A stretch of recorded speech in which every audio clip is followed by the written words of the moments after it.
আল্লাহ ও রাসূলের মেরাজ তত্ত্বের আজকে ৩০তম পর্ব।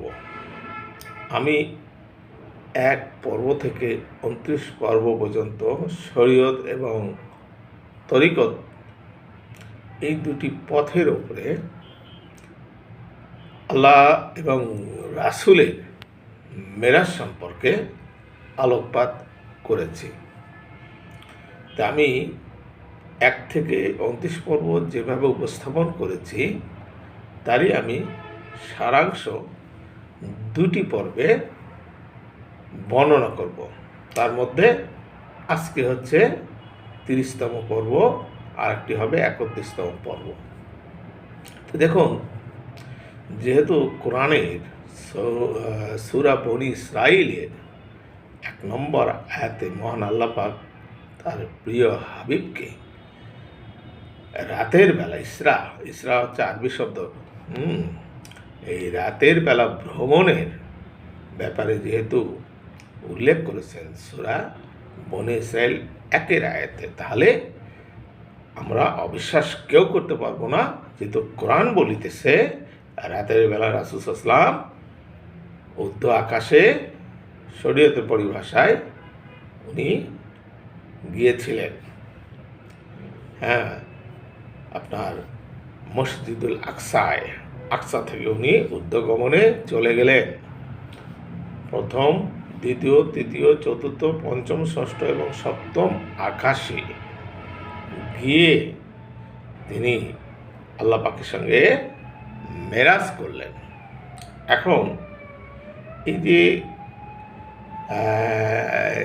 মেরাজে রাসূল সাল্লাল্লাহু আলাইহি ওয়াসাল্লাম মেরাজ করলেন, আমরা দেখতে পাই যে আমার আপনার নবী, আমার আপনার রাসূল, তিনি পুত ও পবিত্র, অর্থাৎ তিনি যখন সৃষ্টি হয়েছিলেন তখন থেকেই তো তিনি পবিত্র, তার কোনো হিংসা ছিল না।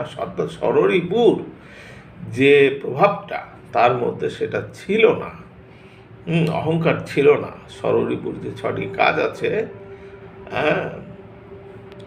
কাম, ক্রোধ, লোভ, মোহ, মদ, মাৎসর্য, এই জিনিসগুলি আপনার রাসূলের মধ্যে ছিল না। তাহলে এখানে আমরা দেখতে পাই আমাদের সমাজে যে প্রচলিত কিছু কথা বলা হয়, যেমন যে আমার আপনার রাসূলকে নাকি সিনা চাক করা হয়েছিল। কেন করা হয়েছিল? যে ওনার শরীরের এই যে সিনার ভিতরে যে পিঠ ছিল, ওই পিঠটা ধুয়ে হাউজে কাউসারের পানি দিয়ে ধৌত করে পবিত্র করা হয়েছে। নাউযুবিল্লাহি মিন যালিক। আমার আপনার রাসূল যিনি পুত ও পবিত্র, যার সম্পর্ক আল্লাহর সাথে সরাসরি, তিনি কিভাবে অপবিত্র থাকেন? এখানে আমার প্রশ্ন। তো যাই হোক, এই যে হাদিসগুলা যারা সেই সময় যে লিখেছে, ইনারা কত ভেজাল ঢুকিয়েছে, আর সেই ভেজালের মধ্যেই আমরা আছি। আমার আপনার রাসূল কখনো অপবিত্র ছিল না যে তাকে সিনা চাক করতে হবে। তো যাই হোক, এটা আমি আর তর্কে যাচ্ছি না। আমার রাসূল, আপনার রাসূল মেরাজে গেল সশরীরে। এই যে সশরীরে গেলেন, শরীয়ত ভিত্তিক কথা, এবং জাহেরিভাবে এটা হচ্ছে এই সশরীরে, অর্থাৎ ওনার এই দেহ মোবারক সত্যি সত্যি ওখানে গিয়েছিল। সপ্তম আসমানে গিয়ে মহান আল্লাহ পাকের সঙ্গে তিনি দিদার লাভ করেছেন। সেখানে তিনি আপনার অনেক আলাপ আলোচনা করেছেন। উনি আমাদের জন্য ৫ ওয়াক্ত নামাজ মেরাজ থেকে আসার পরে তিনি চালু করে দেন, যেটা মেরাজে যাওয়ার আগ পর্যন্ত ৫০ ওয়াক্ত ছিল। ৫০ ওয়াক্ত নামাজ মানুষের পক্ষে সম্ভব হবে না, কষ্টকর বিদায় উনি চিন্তা ভাবনা করে আল্লাহ পাকের কাছ থেকে উনি ৫০ ওয়াক্ত থেকে ৪৫ ওয়াক্ত মওকুফ করে নিয়ে ৫ ওয়াক্ত জারি রাখলেন।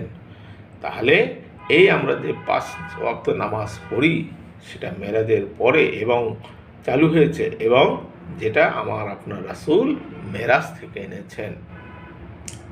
এখন কথা হলো যে আল্লাহ পাকের হাবিব আল্লাহ পাকের সঙ্গে সশরীরে দেখা করেছেন, কথা বলেছেন। হ্যাঁ, বিভিন্নভাবে তারা আলাপ আলোচনা করেছিলেন। এটি হচ্ছে শরীয়ত ভিত্তিক আলোচনা। এরপরে আমরা এই যে ৩১তম পর্ব সারাংশ, যেটি এটি হচ্ছে আজকে সারাংশের প্রথম ধাপ, আর দ্বিতীয় ধাপ ৩১তম পর্বে শেষ করার চেষ্টা করব। যদি কোনো ক্রমেই না পারি তাহলে আরেকটি পর্ব হয়তো বাড়লেও বাড়তে পারে। অপেক্ষায় থাকুন। ধন্যবাদ।